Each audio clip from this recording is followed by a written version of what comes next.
Pare de contar a história do seu passado e comece a contar a história do seu futuro. Pare de acreditar no seu passado, real ou imaginado, e comece a acreditar no seu futuro.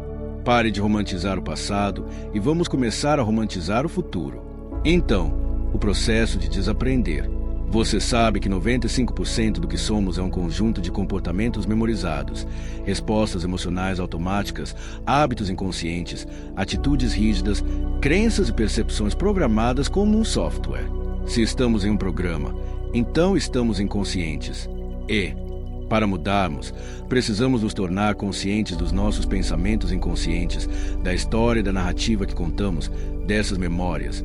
Precisamos nos familiarizar com a forma como falamos e como agimos, e ficar tão conscientes disso que não voltemos ao automático. Também precisamos observar as emoções que vivemos todos os dias e perceber. Essas emoções são amorosas para mim. E, de repente, nomeá-las. Uau, isso é culpa. Eu só não sabia que era culpa. Ou, isso é inadequação. É só como eu normalmente me sinto. E acabamos usando tudo e todos na nossa vida para tentar fazer esse sentimento ir embora. Mas, se eu dependo do meu mundo externo para mudar meu mundo interno, quando as coisas vão bem, eu me sinto bem. Mas, quando vão mal, eu me sinto mal. Mudar suas respostas emocionais aos desafios e circunstâncias da sua vida e deixar de viver por aquela emoção. Não é diferente da abstinência de uma droga, porque nenhuma nova informação consegue entrar no sistema nervoso se não for compatível com a emoção que a pessoa está processando. Então, você pode dizer à pessoa a solução para os problemas dela, mas, se ela não superar aquela emoção, continuará percebendo a realidade através daquela lente, uma lente do passado. O ponto fundamental é que o trauma que a pessoa viveu no passado é revivido todos os dias. Por isso, quando chega a hora de se definir por uma visão de futuro, se você está vivendo no passado, é muito mais fácil esquecer essa visão do que lembrar dela. Então, como lembramos a visão do futuro? Precisamos sentir a emoção do futuro antes dela acontecer, antes do evento. E, se você realmente pratica trocar ressentimento, impaciência ou tristeza por uma emoção elevada, é possível ensinar alguém a ciência disso. Se a pessoa sente as emoções do futuro, ela acreditará mais no futuro do que no passado. Ensine-a a sustentar a intenção daquele futuro. Pegue o pensamento e o sentimento, a imagem e a emoção, o estímulo e a resposta, e você consegue condicionar o cérebro e o corpo a um novo estado de ser.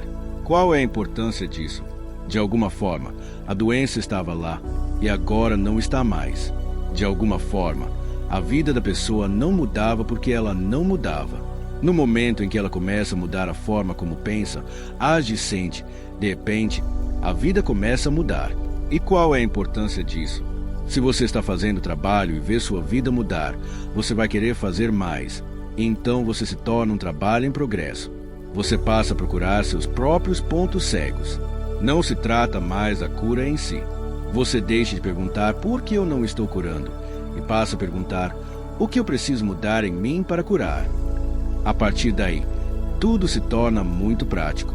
O processo de desaprender é difícil porque é como acender um fósforo em um lugar escuro.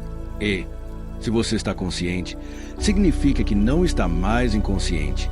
E, se está consciente, já não está mais no piloto automático. Então começamos a nos observar. Quantas vezes precisamos esquecer até pararmos de esquecer e começarmos a lembrar? Esse é o momento da mudança. Quantas vezes precisamos ir para o inconsciente até pararmos de ir para o inconsciente e começarmos a permanecer conscientes? Esse é o momento da mudança. E Deus, recebemos inúmeras oportunidades na vida. Cada dia é uma vida inteira. E, se você simplesmente decidir, antes de começar o seu dia, quem você não quer mais ser, em pensamento, comportamento e emoção, e lembrar disso, permanecer consciente disso, e então escolher quem você quer ser, pensar nos pensamentos que deseja pensar, ensaiar como vai se comportar com sua família, seus filhos, no trabalho, na reunião do Zoom, e pensar quais emoções eu quero viver como se meu futuro já tivesse acontecido. A parte incrível nisso é que, se você sente as emoções do seu futuro antes que ele aconteça, você para de procurá-lo. Você só procura quando sente as outras emoções.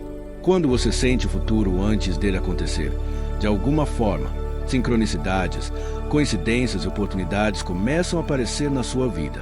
E isso prova para nós que somos os criadores da nossa própria vida.